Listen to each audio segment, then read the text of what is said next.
আজকে আমি একটা এক্সাম সিট দেখাচ্ছি। অঙ্কের এক্সাম সিট 1 থেকে 40 পর্যন্ত চন্দ্র আমাদেরকে লিখতে হবে। তার আগে কি করতে হবে? পরীক্ষার খাতাতে আমাদেরকে নিজের নামটাকে খুব ভালো করে লিখতে হবে, আর যা যা কিছু আছে সেগুলোই লিখতে হবে। তো আমি বিস্তারিত সেদিকে যাচ্ছি না, হাতের সময় খুব কম থাকার জন্য আজকে আমি একটা সিট করে দেখাচ্ছি। 1 থেকে 40 পর্যন্ত চন্দ্র লিখতে হবে। তো আমি আর লিখে দিচ্ছি না, আমি একটা দুটো করে ফিল করে দিচ্ছি। এরকম করে করে আমরা যেগুলো পরীক্ষা বা এক্সাম দিয়েছিলাম সেইভাবেই কিন্তু আমাদেরকে এক্সাম সিটটা কিন্তু কমপ্লিট করতে হবে। হ্যাঁ, এইভাবে কিন্তু আমি মাত্র কয়েকটা করছি। এইভাবে একদম 40 পর্যন্ত প্রত্যেককেই লিখতে হবে। নেক্সট আছে 1-এরও পরের সংখ্যা লেখো। আমরা 1-এর সংখ্যা শিখেছিলাম, পরের সংখ্যা শিখেছিলাম, মাঝের সংখ্যা শিখেছিলাম। ইংরেজিতে write the middle letter, after the letter, হ্যাঁ, তারপরে বিফোর দ্য লেটার। এখানে এক্ষেত্রে কি হয়েছে, 1-এরও পরের সংখ্যাটা আমাদেরকে লিখে দেখাতে হবে। তাহলে 1-এরও পরের সংখ্যা কি করতে হবে? 8 আছে, তাহলে 8-এর আগে কি করতে হবে? 7 এবং 9 করতে হবে। তো দেখা যাক, 8 রয়েছে, তাহলে 8-এর আগে কি হবে? 7, আর 8-এর পরে কি হলো? 9। এটা আমি ফিল করে দেখাচ্ছি। 13 রয়েছে, কত লিখবো? প্রত্যেকেই আমরা পারবো, এবং আজকে খুব ভালো পরীক্ষা হয়েছে প্রত্যেকের। আমি আরেকবার দেখিয়ে দিচ্ছি, আপনারাও বাড়িতে একবার এক্সাম নিয়ে দেখে নিন। এইভাবে 13, 13-র পরে কত বসবে? 14। 27-এর আগে কত বসবে? 26। 27-এর পরে কত বসবে? 28। 19 রয়েছে, কত বসবে?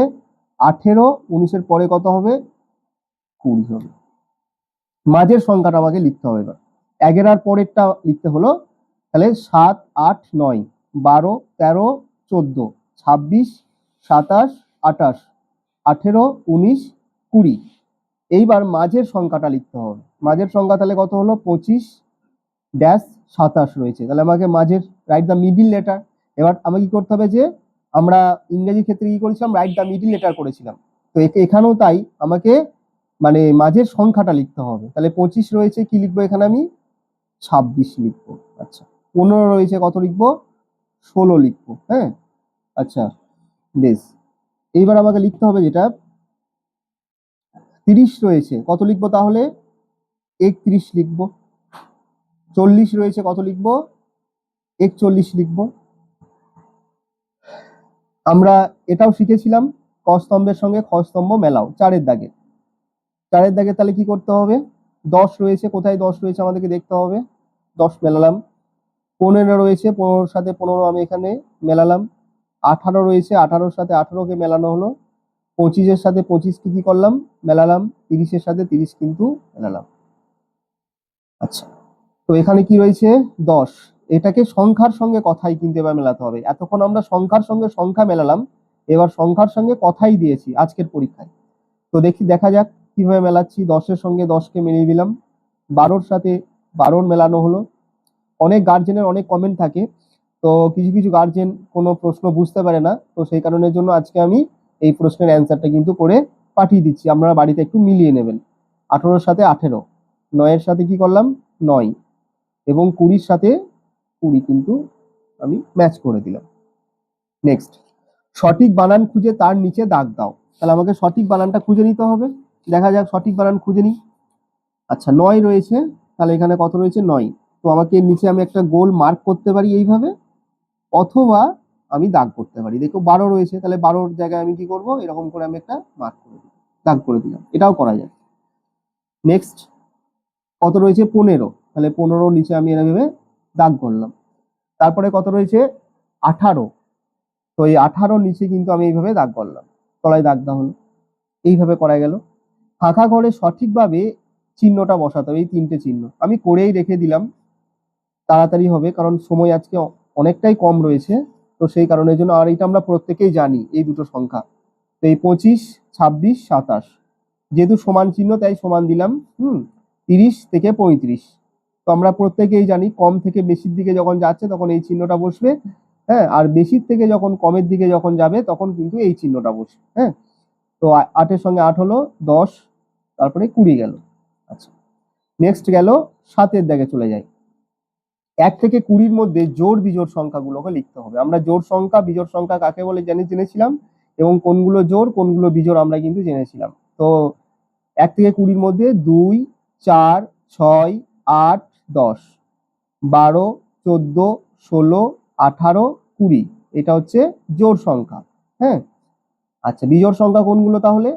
1, 3, 5, 7, 9, 11, 13, 15, 17, 19, এটা হচ্ছে বিজোড় সংখ্যা। যোগ করো, আমরা প্রত্যেকেই জানি। তো 5 এর সঙ্গে 5টা যোগ করলে কত হচ্ছে?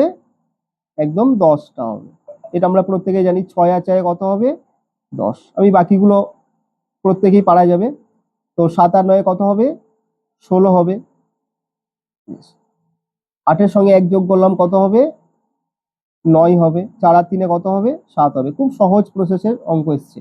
নেক্সট এর অঙ্ক কিন্তু আরো বেশি টাফ আসবে। হ্যাঁ, আমরা ইংলিশে অঙ্কগুলো দেবো, সবগুলোকে কিন্তু বাচ্চাদেরকে কিন্তু টোটালটাই কিন্তু করতে হবে। 6 এর সঙ্গে 5 এর বিয়োগ দিতে হবে, কত আসবে তাহলে? 5 আর কয়ে 6, 1 এ 6 আসছে। 4 আর কয়ে 8, 4 এ 8 হবে। 4 আর কয়ে 5, 4 আর কয়ে 9, 5 এ 9 হলো। 3 আর কয়ে 7, 4 এ 7। আচ্ছা, তো এখানে কি বসবে? 5 এর সঙ্গে যখন শূন্য বিয়োগ হবে তখন কি বসবে? 5ই বসবে। বেশ, 2 এর ঘরের নামতা লেখো এবং অথবা 1 থেকে 10 পর্যন্ত কথায় লেখো। যাক, এটা আমি আর লিখে দিচ্ছি না, এটা প্রত্যেকেই পারা যাবে। হ্যাঁ, আমি যেমন একটা দেখিয়ে দিচ্ছি। 2 1 কত? 2। আচ্ছা, 2 দুগুণে 4, এইভাবে করতে হবে। অথবা যেটা দেওয়া হলো আমি এখানটাতে করলাম, অথবা এটা 10 পর্যন্ত একদম লেখা হয়ে গেল। 10 এর পরে কেউ যদি কথায় লিখতে চাই তাহলে কথায় লিখলে তাকে প্রথম থেকেই করতে হবে। 1 1, 10 2, এরকম করে করে কিন্তু তাকে টোটালটাই কিন্তু ফিল আপ করতে হবে। তো এই গেল কিন্তু 50 নম্বরের একটা শীট। এইভাবে আমাদেরকে প্রতিনিয়তই কিন্তু শীটগুলোকে প্র্যাকটিস করতে হবে এবং প্রতিনিয়তই ঘরে কিন্তু এক্সাম দিতে হবে। আর আস্তে আস্তে যোগ বিয়োগের জায়গাটা 1 ঘরের থেকে আমাদের 2 লাইনের যোগ, 3 লাইনের যোগ কিন্তু শিখতে হবে এবং বিয়োগটাও শিখতে হবে। এবং 1 থেকে 10 পর্যন্ত নামটা কিন্তু খুব ভালো করে করতে হবে। এবং 1 থেকে 50 পর্যন্ত, 1 থেকে 40 পর্যন্ত যেটা চন্দ্র দেওয়া হয়েছে সেটা 1 থেকে 50 বা 1 থেকে 50, 50 থেকে একদম টোটাল কিন্তু 1 থেকে 100 পর্যন্ত চন্দ্রে কিন্তু আমাদেরকে KG1 কিন্তু শিখে নিতে হবে খুব তাড়াতাড়ি। এবং কথায় আমাদেরকে 1 থেকে 50 পর্যন্ত কিন্তু কথায় কিন্তু প্র্যাকটিস করতে হবে, তবেই কিন্তু আমরা অঙ্কের জায়গাটা খুব ভালো করে শিখতে পারবো। তো আগামীতে আরো আমরা ম্যাথ নিয়ে আলোচনা করব। আজকে এখানেই এই প্রশ্নগুলোকে আপনারা বাড়িতে ভালো করে দেখে নিন এবং বাচ্চারা কতটা পারলো একবার প্র্যাকটিস করে নিন। চটপট খাতা বার করুন এবং ঠিক এইভাবেই প্রশ্নগুলোকে দেখে দেখে আপনারা বাচ্চাদেরকে একবার লিখিয়ে নিন। তো দেখে নিন বাচ্চারা কতটা পরিমাণ আজকে পরীক্ষা দিতে পেরেছে। আমার চোখে আজকে খুব ভালো পরীক্ষা দিয়েছে এবং আমি আনন্দিত। সেই কারণের জন্য আমি আজকে পরীক্ষার এক্সাম সিট কিন্তু আমি একটা তৈরি করে পাঠিয়ে দিলাম। এই জন্য এত দেরি করে আমি কিন্তু প্রশ্ন গ্রুপে সেন্ড করলাম।